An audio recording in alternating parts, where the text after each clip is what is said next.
I don't get it. I don't get how you can take, like, I'm going to start off by saying, I'm going to start this review by saying, how do you make a movie about Joker and Harley Quinn and Arkham Asylum wreaking havoc boring?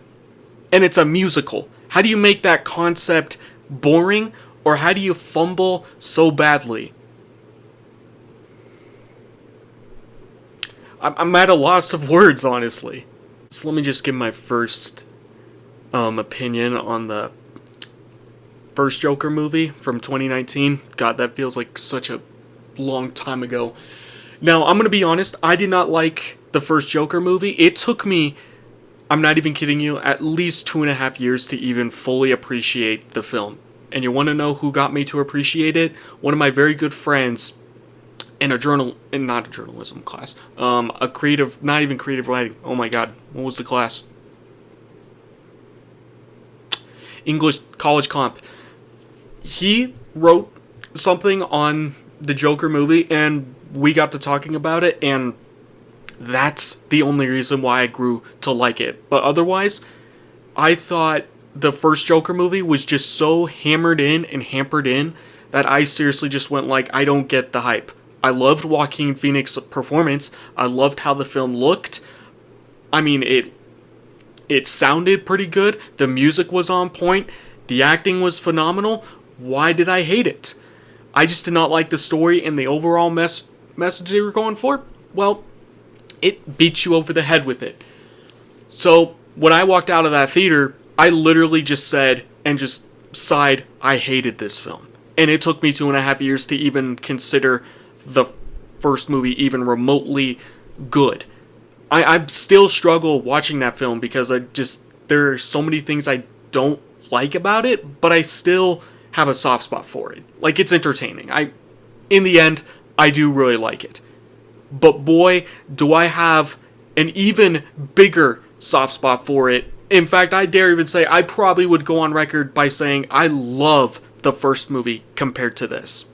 So the very few positives I can give this movie, let me just start off by saying Joaquin Phoenix knocks it out of the park again. I really feel like him and Lady Gaga, for as underutilized as she is, they both knock it out of the park. Just like with the first movie, it looks fantastic. I felt like there was some excellent cinematography, there was some great music, there was some really good moments, and the first couple of song sequences that they went for were okay. But I'm going to get into it with the negatives here, but eventually it just kind of wears me down.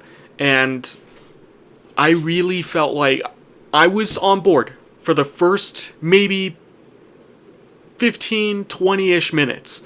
And then it all flew off the rails like in the middle half. So I really feel like the movie has all the right pieces. So I'm not going to say that this movie's an all-out terrible film. I just say it's just aggressively mediocre, and yeah, it kind of sucks. It's a really not as good as I wanted it to be, nor I didn't even have huge expectations for it in the first place.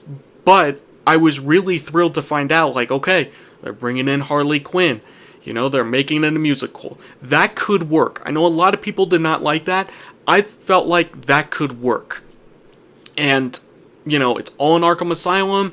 I mean, the movie had all the right pieces.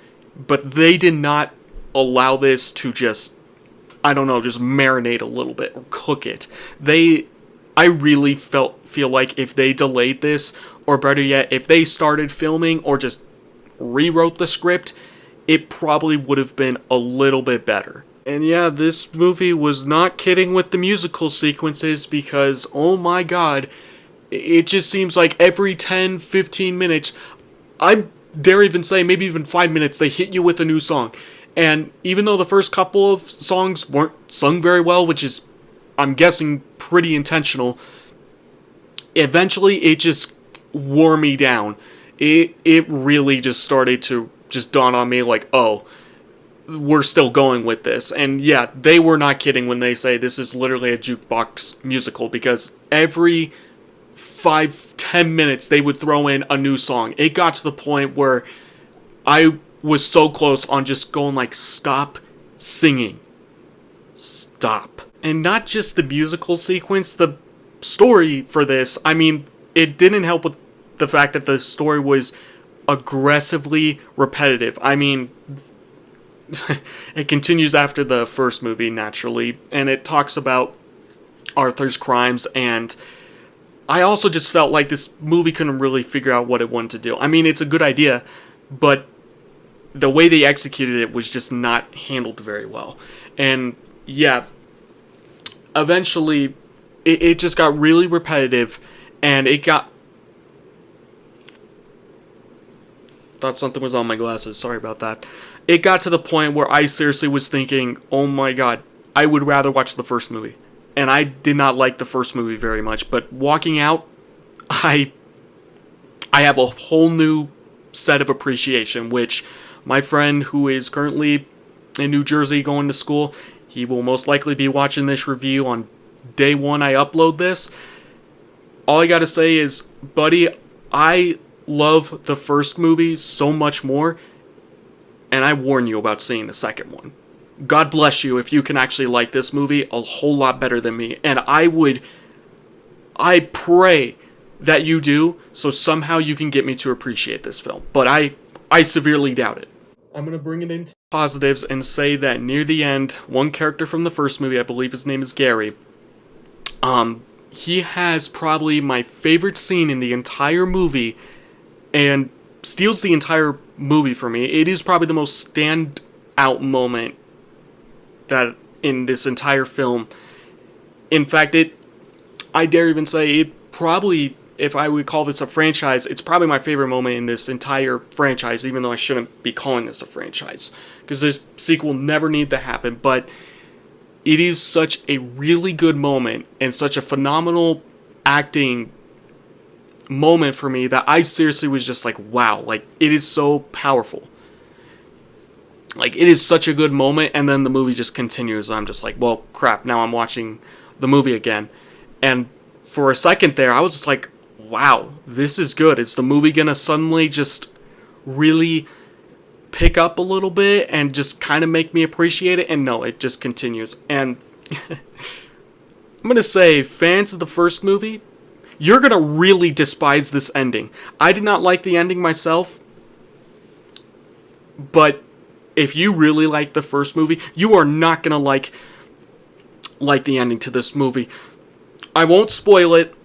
I will spoil it. I changed my mind because I'm so pissed off at this movie, so I don't even care.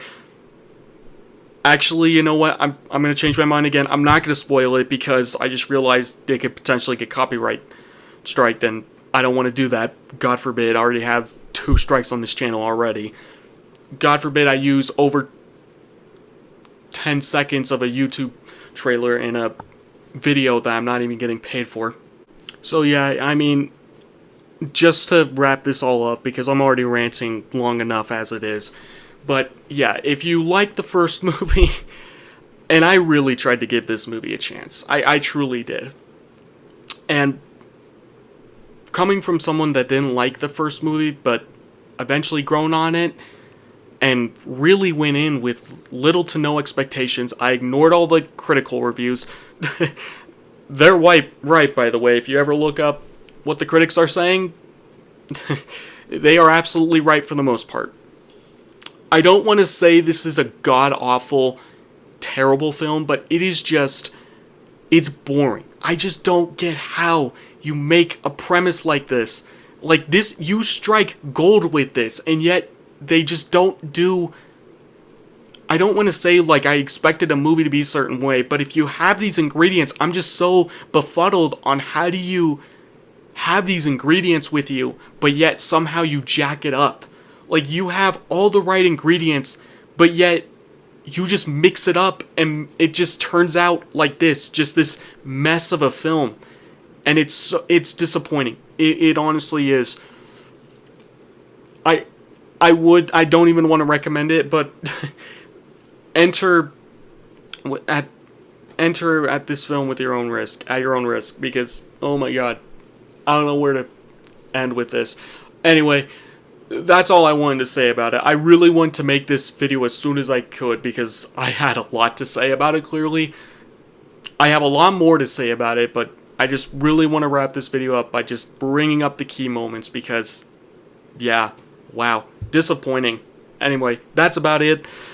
Just to reiterate, this is my last review technically until the 31st because just like last year, on the 31st on Halloween night, I'm just going to release all my other reviews that I'm doing throughout the month, depending how many I get done this month, just depending on school and work, you know. But just like last year, I'm going to be releasing all my other horror movie reviews on Halloween night. Anyway, take it easy, everyone. See ya.